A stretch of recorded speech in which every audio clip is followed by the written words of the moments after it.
Hi, Mrs. O'Malley, this is Lydia. So I thought that my speech was a little bit better than my one last time.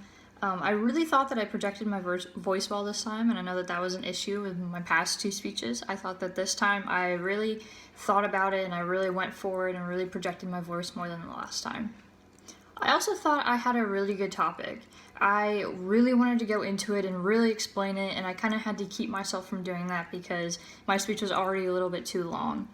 But when I took it to the writing center, they said that I had very good points and they helped me elaborate on them more. They said that my body paragraphs were very well written and that the topics that I had wanted to go into would have helped me a lot more in explaining what I wanted to explain and to keep it an informative speech. They also said that they were really easy topics to keep from getting too biased about the situation.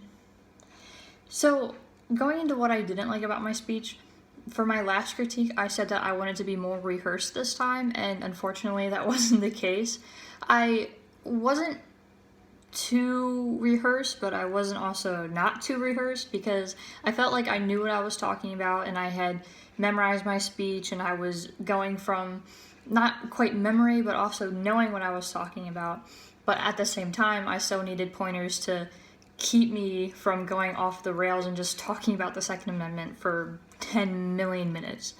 So I think that's where I was coming from looking at my paper more often because I was making sure that I was staying on track with where I was, and that was very different for me.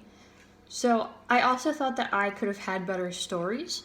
In general, I think my stories were good, and I think the Sandy Hook one really is dramatic, and I could have made it more dramatic so that I could catch my audience's attention. And for that one, that's kind of where I'm coming from. But for my second story, I thought I could have found a better one that explained gun rights and gun issues back in the days more clearly. I felt like this one didn't really do that justice. So lastly, I thought I could have had more statistics.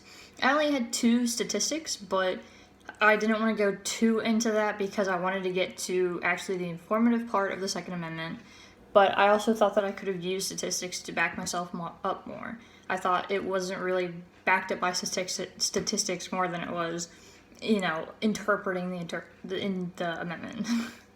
So that's kind of where I'm coming from my speech. Thank you very much.